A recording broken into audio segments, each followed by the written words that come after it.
딸의 친구를 살해한 혐의로 구속된 이른바 어금니 아빠 이영학의 여죄에 대한 수사 결과가 발표됐습니다. 네, 오늘 집중 이 사건, 이영학 여죄 관련 수사 결과를 짚어보는 것으로 시작하겠습니다. 경기대학교 범죄심리학과 이수정 교수 그리고 박상융 변호사 나오셨습니다. 두 분 안녕하십니까? 네, 안녕하십니까? 네, 먼저 그 여죄에 대한 수사 결과 발표 내용부터 한번 볼까요?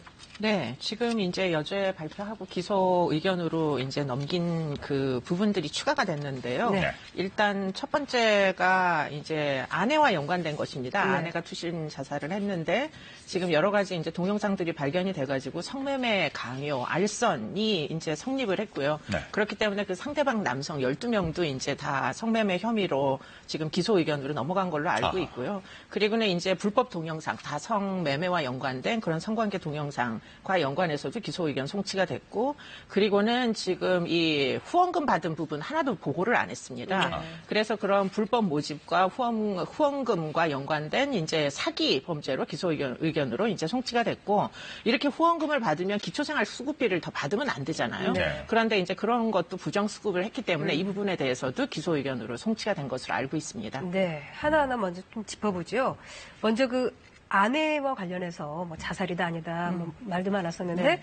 일단 뭐 죽기 전에 때린 사실은 인정이 되지만 자살로 결론이 났네요. 네, 그러니까 상해죄는 인정이 됐는데 문제는 이게 사실은 뭐 타살로 입증하기에는 지금 여러 가지로 좀 증거가 확보가 안 돼가지고 결국에는 그 대목까지 입증을 못하고 결국 자살로 결국 결론이 난 것으로 알고 있습니다. 그래서 그 죽음 부분에 대해서는 책임을 묻지 않고 지금 그 상해죄는 지금 추가된 것으로 알고 있습니다. 네. 검찰로 넘어가면은 네. 제 개인적인 생각은 상해치사로 될 수도 있습니다. 왜냐하면은 이 아내가 상당히 성매매 강요까지 당했거든요. 네. 예, 그리고 이 아내가 얼마나 참 힘들었으면은 창문에 뛰어내렸겠습니까? 그 직전에 상해를 가했습니다. 그래서 지금 경찰 입장에서는 이 상해와 사망 간에는 인과관계가 없다는데 아직 의견입니다. 네네네. 그러니까 자살로 추정된다는데 상해와 사망 간에 인과관계 있다고 생각하면은 상해치사가 될 수 있거든요. 네. 그렇기 때문에 이 부분은 검찰로 송치되면은 좀 더 보강해야 할 것 같습니다. 네, 지금 지적을 잘 해주셨는데 가정폭력은 아주 상습적으로 있었다고 합니다. 아하. 그렇기 때문에 지금 검찰로 넘어갔을 때 그 가정폭력의 연장선상에서 그날도 상해가 있고 그래서 결국 도주 중에 뛰어내렸다면 치사 부분도 인정될 수 있는 여지는 여전히 열려 있는 것으로 보입니다. 네. 한두 그리고 가지가 아니네요. 성매매 네. 강요하고 불법 촬영한 것도 현재로서는 지금 인정이 된 겁니다. 네, 인정된 겁니다. 상대방도 12명이 지금 기소가 됐으니까 그 남성들도 전부 다 확인이 된 그런 상태입니다. 예. 네. 자기 아내를 갖다가 성매매를 시켰다는 것은 죄질이 상당히 안 좋은 거거든요. 그러니까 아내가 하고 싶지 않은데 강요에 의해서 거기에다가 상해 때리고 그러니까 결국 아내는 그거를 벗어나기 위해서 자살할 수밖에 없지 않았냐 그런 생각이 듭니다. 그 후원금에 대한 얘기를 좀 해보겠습니다. 이 후원금의 불법성은 크게 두 가지로 어떻게 모금해서 어떻게 사용했느냐인데요. 이 부분 좀 짚어볼까요? 그렇습니다.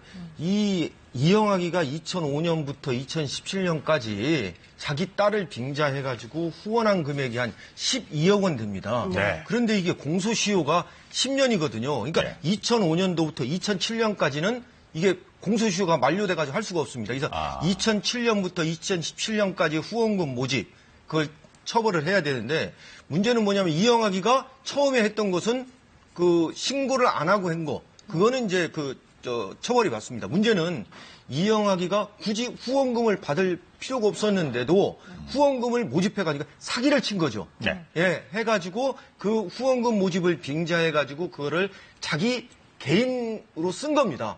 예, 그 딸의 치료비에 하지 않고 그거는 이제 사기죄라고 이제 한 거죠. 그래서 딸의 치료비에 실제로 부담된 금액이 706만 원에 불과합니다. 극히 일부네요. 그렇습니다. 근데 문제는 뭐냐면은 이 후원금을 모집했다. 후원금은 신고를 해야 되는 거 아닙니까? 등록을 해야 한다는 건 서울시청. 근데 이 서울시청도 제가 볼 때는 책임이 없을까요? 서울시청도 이런 거를 알았으면은 등록을 하도록 하고 해야 되는 거 아닙니까? 그러니까 시청도 제가 볼 때는 개인적으로 법에 처벌을 안 받지만 직무유기의 어떤 책임도 있다고 저는 생각합니다. 네. 그렇게 후원금을 받은 걸 신고하지 않았기 때문에 기초생활 수급도 그렇습니다. 네. 부정하게 타낸 거잖아요. 그렇죠. 얼마나 어떻게 탄 건가요? 지금 뭐 굉장히 많이 탄 것으로 보이고요. 거의 한 달에 이제 뭐 장애인 수급까지 하면은 거의 뭐 100만 원 넘는 160만 원인가 뭐 이렇게 됐던 것 같습니다. 네. 그런데 그게 최종적으로 부정수급된 액수가 1억 2천이다. 이렇게 이제 확인이 되고 있고요. 그런데 지금 이런 부분에서 모금을 한 그 돈을 지금 자신의 모친의 계좌를 통해 가지고 일종의 자금 세탁 같은 거를 했기 때문에 그래서 아마 추적을 하기가 어려웠던 것으로 보이고요. 그러다 보니 이제 기초생활 수급비를 또 계속 탈 수가 있었던 것으로 보입니다. 이 기초생활 수급비 주는 것도 구청일 텐데 구청에서 기초생활비를 줄 때 이 후원금을 모집하고 있었다 안다면은 이 기초생활 수급비를 주지 않아야 되거든요. 그러니까 저는 지자체도 좀 책임이 있다고 생각합니다. 예. 네. 장애연금 같은 경우는 부정수급 인정이 안 됐어요. 장애 네. 등급이 적절했다고 인정이 된 건가요? 그러니까 적절했다는 게 지금 이 등급에 맞을 정도로 장애가 심각하냐는 얘기를 한 게 아니고요. 네. 그러니까 그 장애를 인정을 할 때는 절차가 있습니다. 문서에 따른 여러 가지 이제 전문가들이 개입하는 절차들이 있는데 그 절차에는 따라서 장애 등급이 나왔기 때문에 네. 그 부분에 대해서는 불기소 의견으로 송치한 것으로 알고 있습니다. 예. 네. 지난 17일에 이영학의 첫 재판이 있었는데요. 그러니까 본인에 대해서 무기징역만은 면케해달라고 했다고 해요. 예상 형량은 어느 정도로 보십니까? 미성년자 약취 유인이거든요. 실제는 예. 약취 유인 살인입니다. 예. 사형을 선고해야 되는데 우리나라가 잘 법정에서 사형을 선고 안 하고 무기징역을 선고할 가능성이 높은데요. 아. 이영학이가 이 사실을 알고서 자꾸 재판부에다 탄원서를 올린다는 겁니다. 제가 희망이 있는 삶을 살고 싶다. 그러니까 제발 무기징역은 선고하지 말아달라. 죄를 뉘우치는 게 아니라 오히려 무기징역을 선고하지 말아달라. 이렇게 하거든요. 예. 제가 볼 때는 이거 재판장이 받아들이지 않을 가능성이 높습니다. 네. 네. 다음 이야기 좀 해볼게요. 18살 고등학생이 제주의 한 음료 공장에서 현장 실습을 하다가 목숨을 잃었는데요. 어떻게 하다 일어난 일인가요? 글쎄 너무 안타까운 사건이더라고요. 이제 이 친구가 특성화고등학교 다니다가 이제 실습을 나가야 되지 않습니까? 직업 취업 이제 목적이니까. 그렇죠. 그래서 실습을 나갔는데 음료 공장으로 실습을 나갔다고 합니다. 그런데 문제는 9일 날 이제 그 제품을 적재하는 적재기가 있는데요. 그게 이렇게 상하로 움직이도록 돼 있다고 합니다. 근데 그 사이에 사실은 끼어서 결국에는 23분이나 아무도 구조를 하지 못한 채 그 기계를 다시 들어 올리는 방법을 몰라가지고 그 옆에 있는 공장의 전문가까지 불러다가 이제 기계를 올리니까 그게 23분이 지난 상태로 네. 결국에는 이제 호흡기하고 흉부가 눌린 채로 이제 견디다가 결국은 9일 날 병원에 들어가가지고 19일 날 열흘 후에 열흘 이제 만에. 사망했다고 합니다. 네. 네, 상당히 위험한 그 작업 환경인데 어린 학생을 보호자도 없이 아니면 감독관도 없이 실습생인데요. 네, 그렇죠. 이렇게 해도 괜찮은 겁니까? 이게 이제 사각지대라는 거죠. 실습 나갈 수 있습니다. 문제는 뭐냐면 얘가 실습 나가 처음에 했던 게 생수에서 지게차에 운반하는 것이었어요. 예. 그런데 갑자기 그 업체에서 압착기를 이용해 생수 포장하는 업무로 바꿉니다.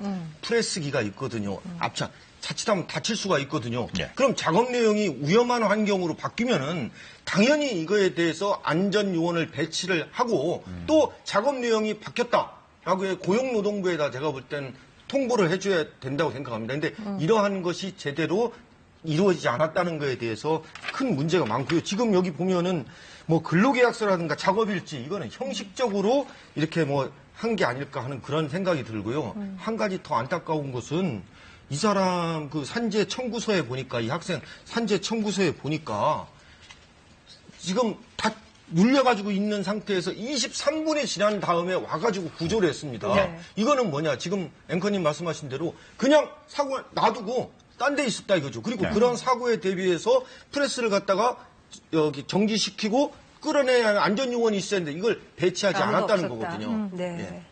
그럼 이제 산재 처리는 받게 될 수가 있는 거예요? 산재 처리는 당연히 받게 되는데 문제는 뭐냐면 산재 여기에다가 이 사람이 이 학생이 운전 조작반의 정지 스위치를 작동하지 않았다.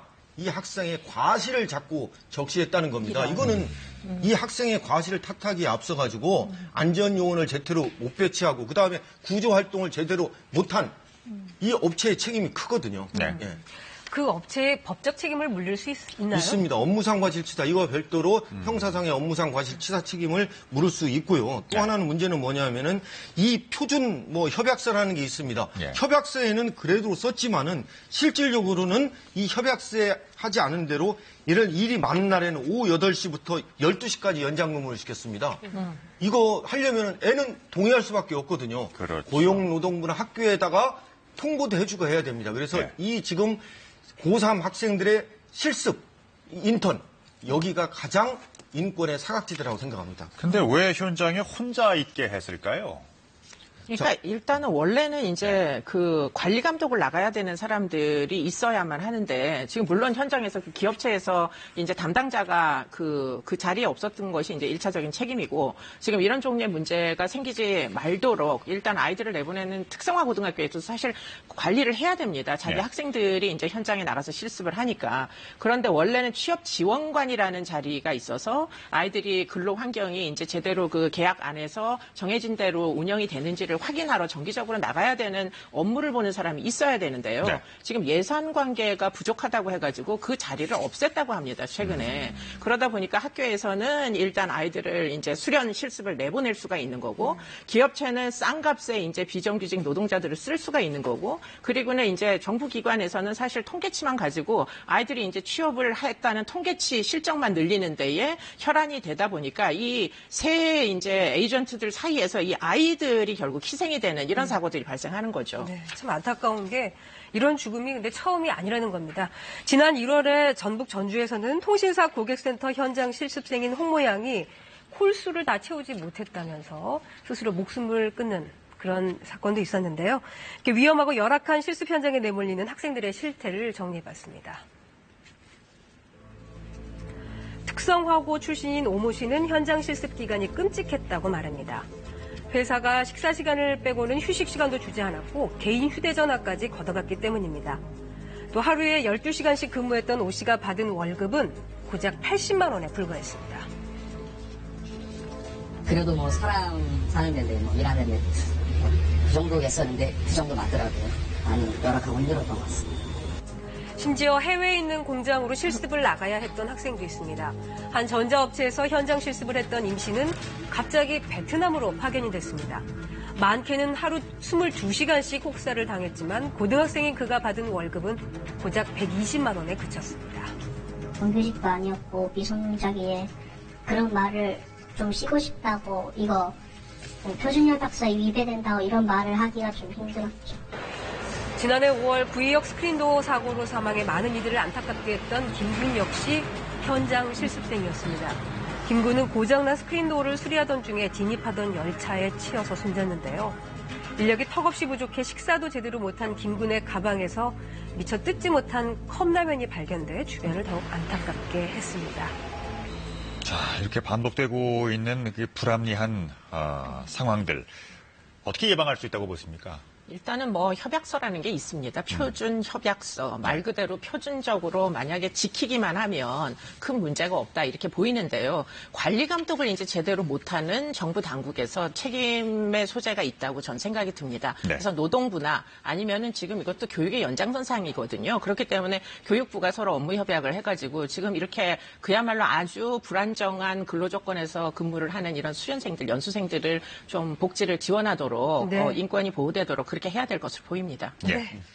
다음 사건 또 살펴보겠습니다. 호주 경찰이 한국인 여성을 체포했다는데 왜 그런 건가요? 예, 이게 이제 워마드 커뮤니티라고 사이트인데요. 네. 커뮤니티 게시판인데 우먼 노마드, 그러니까 여자들의 어떤 유목 뭐 이런 걸 해가지고 한 사이트인데 거기에 어떤 동영상이 올렸냐면은 그 호주에 나가 있는 뭐 어떤 휴양시설 그 직원이 호주 남자 어린이한테 수면제를 먹이고 성폭행했다. 그런 이제 영상이 올린 겁니다. 그러다 보니까 아 이거 처벌해야 한다. 심지어 샘 해밍턴이라고 그 호주의 예, 예. 한국인이 있지 않습니까? 방송인이죠. 방송인이죠. 이 사람이 호주 연방 경찰에 신고를 했습니다. 그러니까 범행 모든 과정들을 그 커뮤니티에 올렸다는 그렇습니다. 예, 예. 그러니까 호주 경찰에서는 어떻게 합니까? 그 영상을 보고서 아동 학대 혐의로 분석을 해가지고 예. 그 워킹 홀리데이 비자로 체류 중인 한국인 여성을 갖다가 아동 학대 혐의로 체포해서 지금 현재 수사 중인 것으로 알고 있습니다. 알려지기로는 이게 남성 혐오 사이트라고도 하고요. 예, 그렇습니다. 근데 이런 뭔가 주목을 받고 싶었던 걸까요? 왜 이런 일이 생겼을까요? 그거는 좀 더 수사를 해야 알 수 있을 것 같은데 그 인터넷상의 공방이 큽니다. 이 영상이 진짜이냐 아니냐 가짜이냐 아니냐. 예, 그래서 이 호주 경찰이 지금 수사하고 있는데 이것이 어떤 실제 맞느냐 이러한 행위를 했냐 안 했냐는 좀 더 수사를 지켜봐야 할 것 같습니다. 만약에 아동 학대 혐의가 인정이 된다면은 제가 볼 때는 호주 경찰이 이거에 대해서는 상당히 중형으로 구속할 것 같습니다. 일단 체포가 돼서 지금 수사를 받고 있는 그렇습니다. 거죠. 예. 이게 만약 사실로 밝혀지게 되면 어떤 처벌을 받게 될까요? 우리나라에는 아동 학대 혐의가 그렇게 형량이 높은 편이 아니거든요. 호주 같은 데는 아동 학대 혐의에 대해서는 징역 10년, 20년 이상 이렇게 선고되는 경우도 있습니다. 네. 이수정 교수님도 한 말씀 해주시죠. 네, 너무 안타까운 일이 이게 원래는 국내에서 싸움이 붙은 거거든요. 일베 사이트에서 이제 여성 혐오 주의들이 막 팽배하니까 반대로 이제 남성을 혐오하는 이제 그 입장들이 있었고 그게 지금 이 워마드로 이어지게 됩니다. 근데 이게 국내 싸움이었는데 결국에는 호주에 가가지고 이게 사실은 사건이 되다 보니까 이게 정말 국가적인 망신이다. 혐오를 혐오로 반격해가지고는 결국은 국가적인 망신을 하는 수밖에는 지금 방법이 없다라고 보이고요. 절대 이런 일이 앞으로 나타나서는 안 될 거라고 보입니다. 예. 여기까지 말씀 나누겠습니다. 지금까지 경기대학교 범죄심리학과 이수정 교수, 박상용 변호사와 함께했습니다. 두 분 감사합니다. 감사합니다.